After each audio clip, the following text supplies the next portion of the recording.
Welcome. In this video, we will discuss about the National Clean Air Program. Now, air pollution is one of the major problem of urban areas in present Indian cities.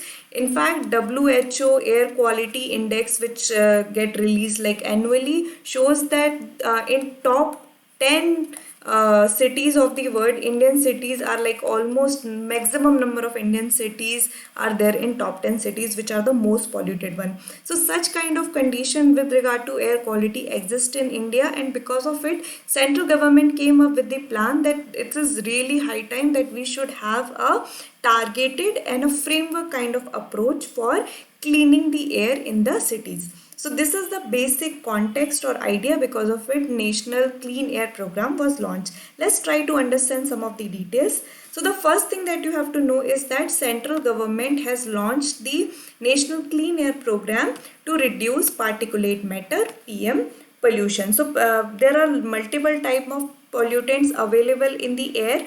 The one which this is going to target is actually your particulate matter. Why? Again, as mentioned earlier, WHO report also measures the PM 2.5 and PM 10, and hence the target is also on the particulate matter only.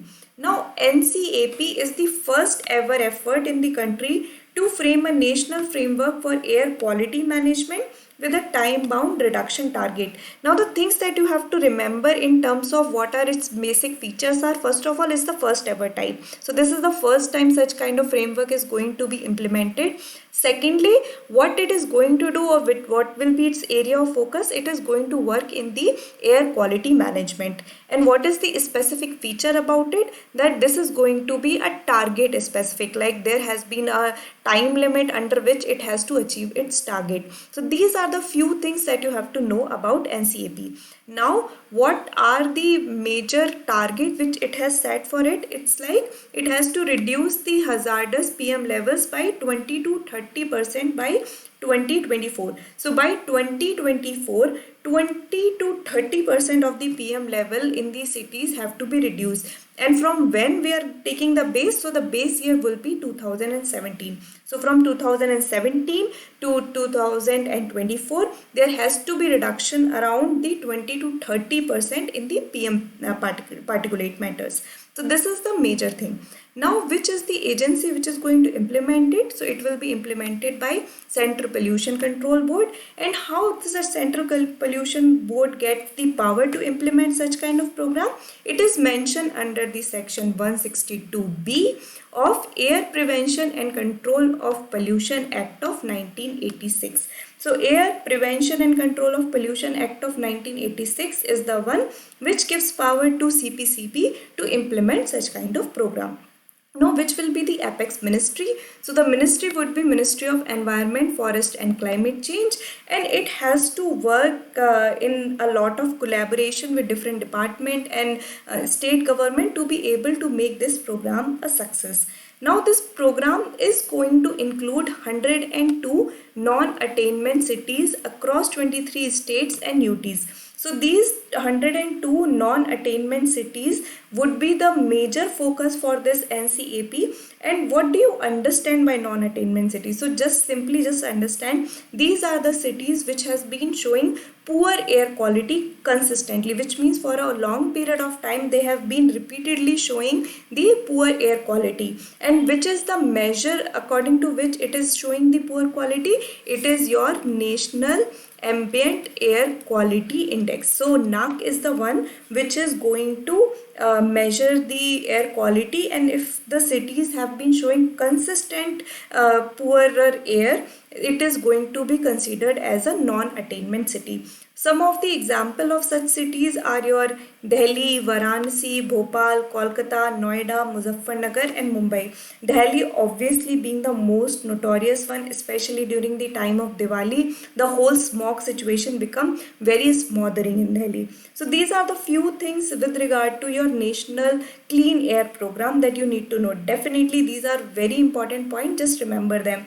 First of all, just remember it is being proposed by central government, what are its specific target, which is its implementing agency, what it meant by non-attainment cities, and what is the role of Ministry of Environment, Forest and Climate Change. So just remember those things.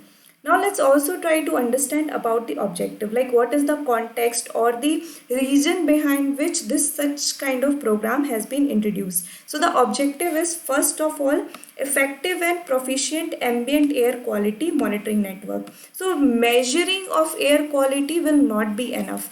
We need monitoring. So this particular thing is going to go for monitoring, and that is to, you have to have the monitoring in terms of efficient and proficient. So it has to be effective, like you have to monitor the network in such a way that it could lead to some kind of logical conclusion. So that is one important objective, like it has to keep on monitoring the air quality. Secondly, it has to have efficient data dissemination and public outreach mechanism. So only having data and keeping it within the agency will not going to help. They have to distribute the data, do the data dissemination and reach out to public, because they are also one of the very major stakeholder in the whole scenario, and their participation could not be neglected. So it is very important that public outreach mechanism are also done. This will help in prevention and mitigation of air pollution. So if we are able to onboard the community, it will be better to mitigate the air pollution. And finally, feasible management plan for prevention, control and abatement of air pollution. So it is very important objective of this particular program is that we have some kind of management plans, so that we could go for the controlling, prevention and finally abating the air pollution. So these are the basic objectives. Now let's also try to understand what are the approaches under which this program is going to work. So it is going to work in the approach of collaborative, multi-scale and cross-sectoral coordination. So it will require coordination and collaboration among the departments of central government, state government, as well as active involvement of local bodies, because air quality is going to be maintained from the bottom top approach, and hence it is very important that we have multi-scale and cross-sectoral coordination. Also, the focus should be on no regret measures, participatory and disciplined approach. Now why no regret? Because you have to think before you act and not think after acting on it. So if you are going to have some kind of action item, you have to think in such a way that you should not regret this decision.